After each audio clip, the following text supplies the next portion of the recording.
Today, we will tell you about a new report on pollution.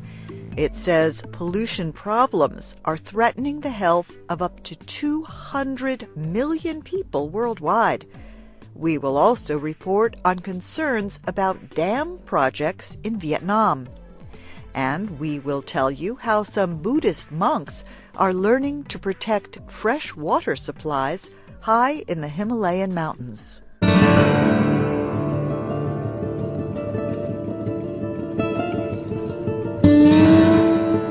Two independent environmental groups have produced a report listing 10 of the world's most dangerously polluted places. The two are the American-based Blacksmith Institute and Green Cross Switzerland. The 10 places are spread over 8 countries in Africa, Asia, Eastern Europe, and Latin America. The report says open areas polluted by dangerous environmental toxins are threatening the lives of tens of millions of people. The report says the substances are affecting people through the air they breathe, the food they eat, or skin contact.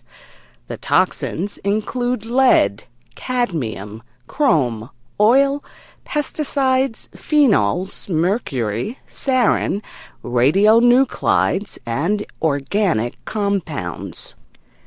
David Hanrahan is a technical advisor with the Blacksmith Institute.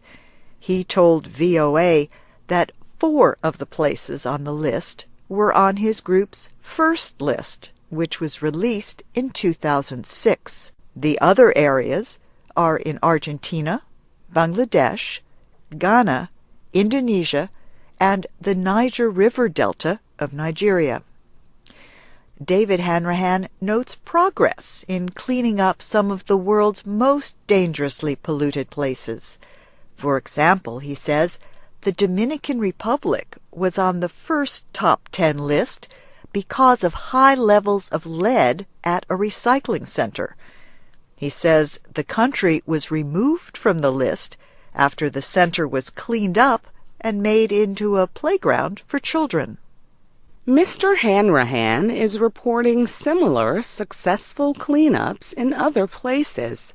They include India and eastern Russia, and in some Chinese cities, which have reduced air pollution. He says in the past, experts often underestimated the link between health and the environment. But, he says, public health officials in many countries now understand the need to deal with pollution. David Hanrahan says more and more governments recognize that environmental pollution is a problem that can be solved. He says developing countries are seeing improvements in the health of their citizens, especially among children who are most at risk of getting sick or dying. Policymakers, activists, and others gathered recently for talks about water, food, and energy in the Mekong River Basin. The discussions took place in Vietnam's capital, Hanoi. Over the past 3 years, work crews have been building the Xayaburi Dam in Laos. The dam is one of the most controversial hydropower projects in the Mekong. It has tested the strength of the Mekong River Commission, which represents Laos, Cambodia, Thailand, and Vietnam.